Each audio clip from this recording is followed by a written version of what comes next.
रायसेन के कृषि उपज मंडी परिसर में प्रधानमंत्री धन धान्य कृषि योजना और दलहन आत्मनिर्भर मिशन कार्यक्रम का लाइव प्रसारण किसानों को दिखाया गया। इस मौके पर सांची विधायक डॉक्टर प्रभुराम चौधरी और भोजपुर विधायक सुरेंद्र पटवा सहित बड़ी संख्या में प्रगतिशील किसान मौजूद रहे। वहीं ग्राम नकतरा स्थित कृषि विज्ञान केंद्र में भी पूसा नई दिल्ली में आयोजित कार्यक्रम का सीधा प्रसारण देखा गया। कृषि वैज्ञानिकों ने किसानों को जैविक और आधुनिक खेती की तकनीकों से अवगत कराया। विधायक डॉक्टर प्रभुराम चौधरी ने कहा कि रायसेन जिला धान उत्पादन में अग्रणी है और आत्मनिर्भर भारत के लक्ष्य की दिशा में तेजी से आगे बढ़ रहा है।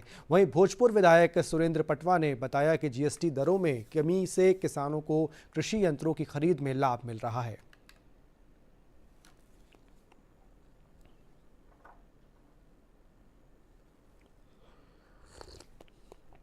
जिनमें और काम करने की जरूरत है, कृषि के क्षेत्र में दलहन का उत्पादन बढ़ाना है और उत्पादन बढ़ाना है, उनको किस तरीके से और सशक्त किया जा सकता है।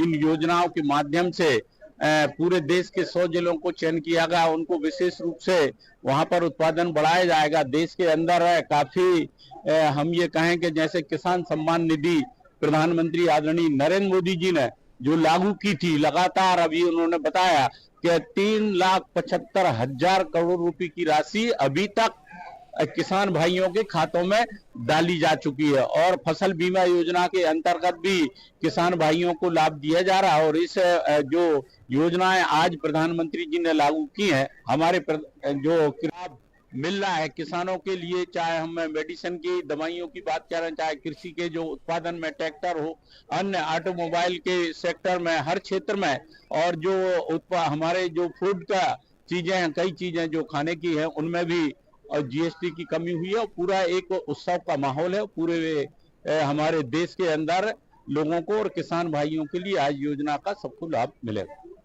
जिस प्रकार से प्रधानमंत्री जी की सोच है, विश्व में, दुनिया में जिस प्रकार से हर क्षेत्र में हमारा नाम हुआ है, हमारे यहाँ के तत्कालीन मुख्यमंत्री और देश के कृषि मंत्री पूरी बात उन्होंने यहाँ पर रखी और ये प्रयास किया कि किस प्रकार से कृषि के द्वारा, उनके द्वारा बताई गई सारी योजनाएं नीचे तक पहुंचे।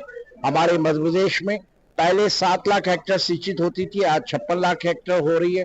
किसान सम्मान निधि जिस प्रकार से हमारे पहले आदरणीय प्रभुराम जी ने इस बात को कहा है, मैं ये कह सकता हूं कि जीएसटी उत्सव में भी अगर आपको ट्रैक्टर खरीदना है तो उस पर आपको 12% से सीधे 5% हो गया। इक्विपमेंट खरीदना उस पर कम हुआ। एक किसान को अगर एक साथ 4-6 चीज खरीदना है तो उस पर बचत होगी। ऑटोमोबाइल क्षेत्र में जहां 48% फैक्ट्री से जीएसटी लगता था, आज 40% हो गया। लगभग 25-30 लाख की अगर गाड़ी आप खरीद रहे हो तो 1.5 लाख का बचत है। और अगर 10 लाख से नीचे की कोई गाड़ी है जो पहले 11-12 लाख में मिलती थी, उसमें 40-50 हजार का बचत है। मैं यहाँ से आदरणीय यशस्वी प्रधानमंत्री नरेंद्र मोदी जी को बधाई देना चाहता हूँ, आदरणीय शिवराज सिंह चौहान जी को। आइए हम सब लोग किस प्रकार से हमारा खेती किसानी का उत्पादन भी बढ़े और उत्पादन के साथ साथ हमारे किसान खुशहाल कैसे हो, समृद्धि कैसे हो।